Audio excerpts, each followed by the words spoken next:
নমস্কার বন্ধুরা, সবাইকে রুম্পার কিচেনে অনেক অনেক স্বাগতম। তো আজ আমি ছোলা পনির মটরের তরকারি করেছি। তো আমি কীভাবে তরকারিটা রান্না করেছি চলুন আপনাদেরকে আমি দেখিয়ে দিই।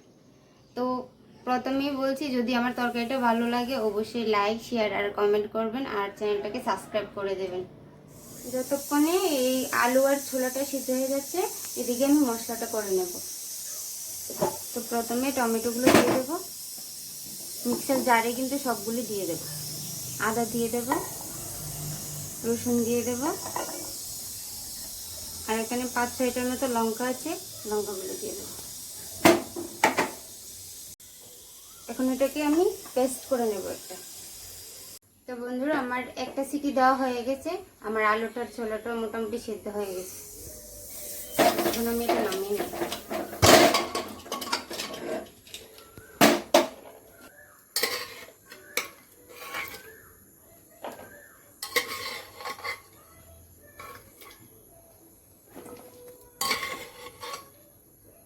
দেখুন ছোলাগুলো কিন্তু ভালো করে সেদ্ধ হয়ে গেছে। এটা কিন্তু হোমমেড পনির, আমি ঘরে একদম তৈরি করেছি। তো এখন এটাকে কেটে নেব আমি। আর যারা পনির তৈরি করতে পারে না আমাকে কমেন্ট করে জানালে আমি অবশ্যই ভিডিও করে তাদের জন্য ভিডিওটা করব। এখন আমি এটাকে কেটে নেব আস্তে আস্তে। ঘরে পনিরটা করলে পনিরটা কিন্তু অনেকটা সফট থাকে, খেতে ভালো লাগে। এই যে পনিরটা আমি কেটে নিয়েছি, এরকম সাইজ করে কেটে নিয়েছি পনিরটা। আপনারা চাইলে একটু বড় করে নিতে পারেন। তো এখানে 300 গ্রামের মতো পনির আছে। এখন পনিরে লবণ দিয়ে দেব, হলুদ দিয়ে দেব। কি ভালো করে লবণ আর হলুদ দিয়ে মাখিয়ে নিতে হবে। এদিকে আমার কড়াইটাও গরম হয়ে গেছে। আমি কিন্তু রান্নাটা সাদা তেল দিয়ে করব। আপনারা চাইলে যে ঘি দিয়ে বা সরষের তেল দিয়ে, যেটা দিয়ে ভালো লাগে সেটা দিয়ে রান্না করতে পারেন। তো আমি ঘি দেবো না আজকে বেশি, যেহেতু গরম। রান্নার পরে 1 চামচের মতো ঘি দিয়ে নামিয়ে নেব।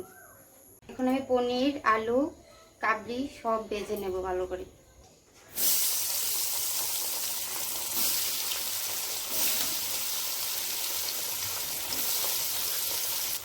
হালকা করে ভেজে নেব। পনির যত ভাজি হবে পনির কিন্তু তত শক্ত হয়ে যাবে। হালকা করে পনিরগুলোকে ভেজে নামিয়ে নেব। এই যে পনির ভাজি হয়ে গেছে। ভালো করে ভাজবো না, তাহলে খাওয়ার সময় পনিরগুলো কিন্তু একদম শক্ত হয়ে যাবে, ভালো লাগবে না। এই যে এরকম হয়েছে, এখন নামিয়ে নেব।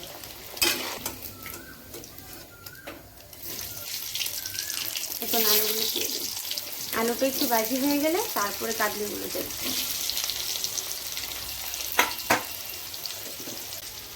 লবণ, হলুদ গুঁড়ো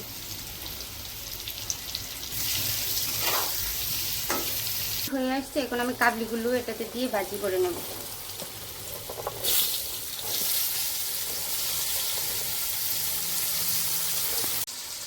তোমার আলু আর ছোলা ভাজি হয়ে গেছে, এখন এগুলোকে নামিয়ে নেব। এই যে এরকমভাবে ভাজি করতে হবে। ছোলাগুলো কিন্তু আমি ভালো করে ভাজি করিনি, এগুলো বেশি ভালো করে ভাজলে শক্ত হয়ে যাবে আবার। এখন আলু আর ছোলাগুলো ভালো করে ভাজি করে নামিয়ে নিয়েছি। এখন কড়াই যে তেলটা আছে সেটা দিয়ে আমি রান্না করব। তো পেঁয়াজ কুচি দিয়ে দেবো প্রথমে।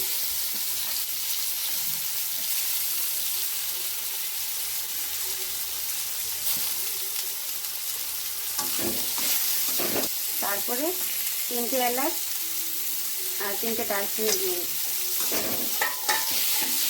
এখন তেজপাতাগুলো দিয়ে দেবো।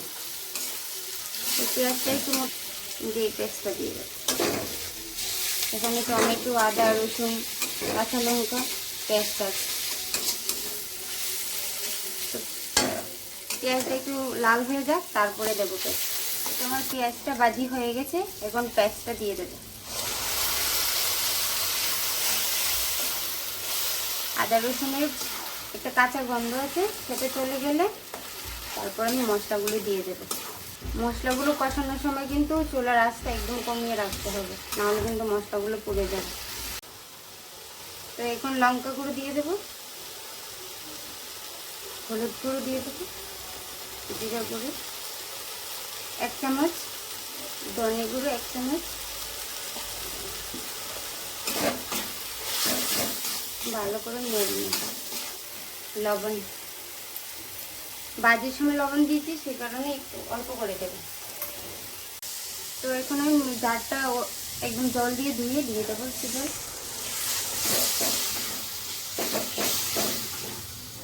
তো আমি কাঁচা লঙ্কা দিয়েছি, সেই কারণে লঙ্কা গুঁড়ো বেশি দিইনি। তো যারা বেশি ঝাল খায় তারা একটু বেশি করে লঙ্কা গুঁড়ো দিতে পারে। একটু কষানো হয়ে গেলে আমি টক দইটা দিয়ে দেবো। এই যে এখানে আমি টক দই নিয়েছি ফেটিয়ে, টক দইটা দিয়ে দেবো। এখন ভালো করে তেল ছেড়ে আসলে তারপরে পনির আলুগুলো আমি দিয়ে দেবো। 4 চামচের মতো টক দই নিয়েছি, তো দিয়ে দিয়েছি। এখন মশলাটা কষিয়ে এসেছে, এই যে তেল ছেড়ে আসছে সাইড দিয়ে। তো আমি সম্বাসের সময় বেশি তেল দিইনি, কারণ আমি নামানোর আগে ঘি দেব। এই যে আমার মশলাটা কিন্তু হয়ে গেছে। এখন আমি এই যে আলু পনির সব দিয়ে দেবো।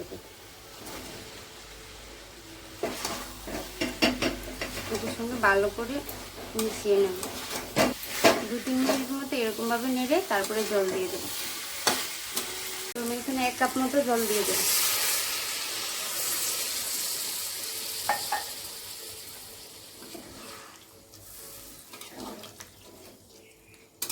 সুন্দর একটা কালার এসেছে। তো এখানে আমি 5 মিনিটের মতো ফুটিয়ে তারপরে নামিয়ে নেব।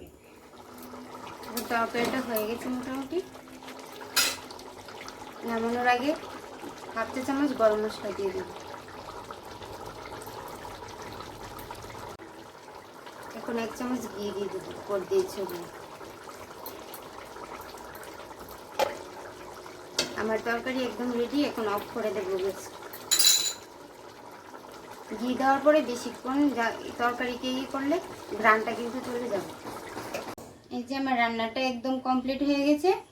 তো আপনারা চাইলে এটা ভাত দিয়েও খেতে পারেন বা রুটি দিয়েও খেতে পারেন। আর রান্নাটা কেমন হয়েছে অবশ্যই কমেন্ট করে জানাবেন। আর এই আমার চ্যানেলটাকে লাইক করে দেবে, শেয়ার করে দেবে আর সাবস্ক্রাইব করে দেবে।